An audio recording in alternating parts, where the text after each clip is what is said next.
ধান শুধু চাষাবাদ করলেই নয়, ধান চাষাবাদ করার ক্ষেত্রে আপনার একটু অসচেতনতা আপনার বিশাল ক্ষতি করতে পারে।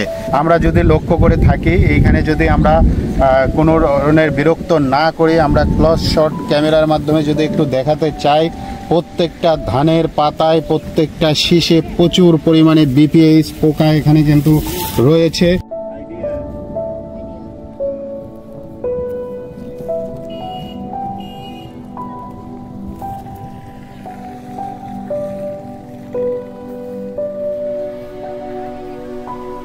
এখন আমরা যেই মাঠে আছি দেখতে পাবেন যে এখানে বিপিএইচ বা কারেন্ট পোকা ধানের কিন্তু মারাত্মক ক্ষতি করে ফেলেছে। এখনই যদি আমরা আসি দেখি তাহলে দেখতে পাবেন এই যে মাঠটা দেখছেন, আমরা যদি পুরো মাঠটা দেখতে থাকি, এই মাঠের মধ্যে চারিদিকে বিভিন্ন জায়গায় আপনি দেখছেন যে মনে হচ্ছে বাজ পড়ে পড়ে ধানটা নষ্ট হয়ে গেছে।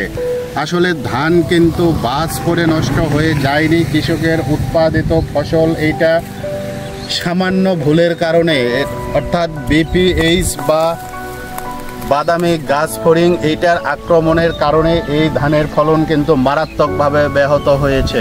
এখন যদি আমি আপনাদেরকে দেখাতে চাই, আসেন আমরা দেখব যে বিপিএইচটা কেমন করে ক্ষতি সাধন করেছে।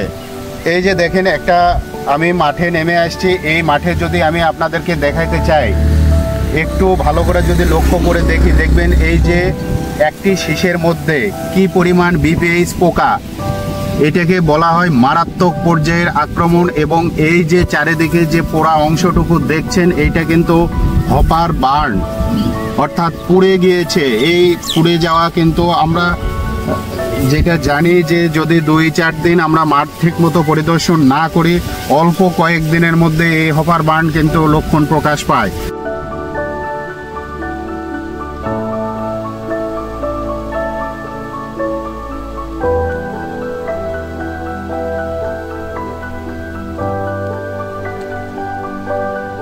বাদামি গাছ ফড়িং বা বিপিএইচ আমরা লোকাল নামে যেটাকে জানি যে কারেন্ট পোকা, এই কারেন্ট পোকা যখন লেগে যায়, এখানে হাজার হাজার লক্ষ লক্ষ কোটি কোটি পোকা কিন্তু একসাথে বসে গাছের থেকে রস প্রতিনিয়ত টেনে নেয়।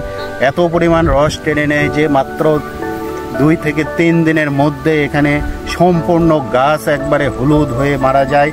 দূরে থেকে দেখে মনে হবে এখানে বাজ পড়ে গেছে, আসলে এটা কিন্তু বাজ পড়ার কারণে না, এটা হচ্ছে হপার বার্ন। আর যেহেতু হপার বার্নের লক্ষণ প্রকাশ হয়ে গেছে, এই জায়গায় কিন্তু আমরা কীটনাশক ব্যবহার করি, অন্য যে কোনো পদ্ধতি অবলম্বন করি, এইটাকে আর ফিরিয়ে আনা সম্ভব নয়। তাই এই ধানকে রক্ষা করার জন্য প্রথম থেকে আমাদেরকে সর্বাত্মক সচেতনতা অবলম্বন করতে হবে। সর্বশেষ ক্ষতিগ্রস্ত হবে আমাদের কৃষক সমাজ। তাই আসুন আমরা যে যেখানে থাকি না কেন, ধান চাষাবাদ করার ক্ষেত্রে সর্বদা মাঠ পরিদর্শন করি, বিশেষ করে কারেন্ট পোকা যাতে কোনোভাবেই আমার ফসলের ক্ষতি করতে না করে, সেই জন্য প্রয়োজনীয় ব্যবস্থা গ্রহণ করব।